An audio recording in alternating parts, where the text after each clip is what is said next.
செம்ம படம். நல்லா இருந்துச்சு. நல்லா இருக்கு. செம படம் ப்ரோ. சூப்பர். நல்லா இருந்துச்சுண்ணா. செம்மையாக பண்ணியிருந்தாருண்ணா. செம ஆக்டிங்கு சூப்பராக இருந்துச்சுண்ணா படம். 4 கதையும் சூப்பராக இருந்தது. பசங்க கதை இன்னும் சூப்பராக இருக்குது. அவங்க பேசுகிறதெல்லாம் ரியாலிட்டிக்காக இருக்குது. அவர் தாறுமாறு பண்ணியிருக்காரு. எப்போவும் விஜய் சேதுபதி கெத்து தானே. எவனாவது அந்த ஏதாவது கொஞ்சம் ஸ்லோ அது இதுன்னு நல்லா இல்லை. தயவுசெய்து தேட்டரில் பார்க்க வேண்டிய படம் தான் அது. வேற லெவல் படம்னா மியூசிக்லாம் வந்து பிச்சுக்கிறாங்க. அதாவது விஜய் சேதுபதி வந்து இந்த மாதிரி ஒரு நடிச்சுக்கிறாருன்றது டாக் ஆஃப் த டவுன். இப்போ வேற லெவலில் நடிச்சுக்கிறாரு. படமே பிடிச்சிருக்கு. படம் ஒரு மாதிரி நினச்சா ஒரு மாதிரி படம், இது வேறு மாதிரி நினச்சா அது வேறு லெவல் படம்.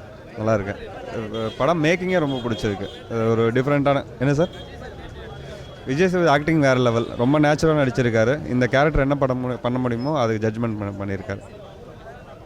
கண்டிப்பாக டிஃப்ரெண்ட்டான படம். இந்த மாதிரி படம் திருப்பி வேறு யாரும் எடுக்கணுமான்னு தெரியல. நாகராஜன் குமாரசாமின்ற அவரோட லெவலே வேறு மாதிரி இருக்குது. அவர் திங்கிங்கே வேறு மாதிரி இருக்குது. அவரோட வேர்ல்டுக்குள்ளே போன மாதிரி இருக்குது. யூஸ்வலான இது கிடையாது. பட் அவர் வேர்ல்டுக்குள்ளேயே போயிட்டு விசிட் பண்ணி வந்த மாதிரி இருக்கும். 3 hours வேறு ஒரு வேர்ல்டுலேருந்து வந்த மாதிரி இருக்குது. செம்ம படம் ப்ரோ. கண்டிப்பாக பார்க்கணும். ஒரு 3 hours ஆஃப் ஜேர்னி வந்து இது படம் கிடையாது, ஒரு கம்ப்ளீட் எக்ஸ்பீரியன்ஸ். இவரோட படம் அவரோட படம்லாம் சொல்ல முடியாது. ஒரு எக்ஸ்பீரியன்ஸ் கண்டிப்பாக எல்லாரும் பார்க்கணும் அப்படின்ற மாதிரி. ஜெய் ஸ்டாரில் ப்ரோ ஒரு வேறு லெவலுக்கு கொண்டு போய் வச்சுட்டு சினிமாவில், தமிழ் சினிமாவில் இந்த மாதிரி ஒரு படம்லாம் பார்த்ததே கிடையாது இது வரைக்கும். ஒரு யூனிக் மாஸ்டர் பீஸ்.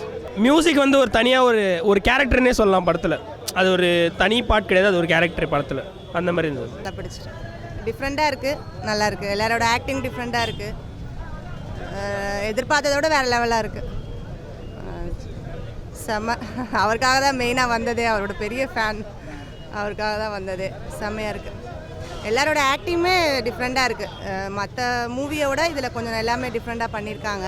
படம் ரொம்ப நல்லா இருந்துச்சுங்க. கண்டிப்பாக தேட்டரில் பாருங்கள். ரொம்ப நாள் கழிச்சு நல்ல படம் பார்த்த மாதிரி இருக்குது.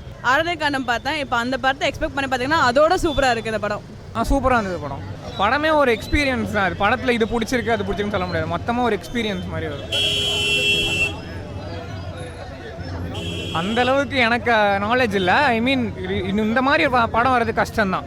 ரீசெண்ட் டைம்ஸ்லையும் சரி இதுக்கப்புறமும் சரி வர்றது கஷ்டம்தான். எல்லாருக்கும் டிஃப்ரெண்ட்டான ரோல். இந்த மாதிரி ரோல் அவங்க இதுக்கப்புறம் அவங்க கெரியரில் பண்ண மாட்டாங்க. அந்தளவுக்கு எழுதியிருக்காங்க. சூப்பராக பண்ணியிருக்காரு. வேறு லெவல். இல்லை படம் நல்லா இருந்துச்சு. வேறு லெவலில் இருந்தது. கேஸ்டிங்கு ஆக்ட் பண்ண எல்லாருமே நல்லா பண்ணியிருந்தாங்க. அவ்வளோ நல்லா இருந்தது. பண சம்பவம் பஸ் சூப்பராக இருந்தது. வேறு லெவல். எதிர்பார்க்கவே முடியாது. ஃபஸ்ட்டு படத்தோட செகண்ட் படம் இன்ட்டு 2 ஆர்டிஸ்டிக்காக மூவி இது ஒரு ஆர்டிஸ்டிக்கான மூவி தெரியும் ப்ரோ பார்த்தா. மற்றபடி படம் ஃபுல்லாகவே கிரேஸியாகவே போனோம். படம் ஃபுல்லாகவே விஜய் சேதுபதி நல்லா நடிச்சு அவர் கொடுத்த ரோல் கரெக்டாக பண்ணியிருப்பார். அவங்க நல்லா பண்ணியிருப்பாங்க. படத்தில் பிடிச்சிருந்துச்சுன்னா வந்து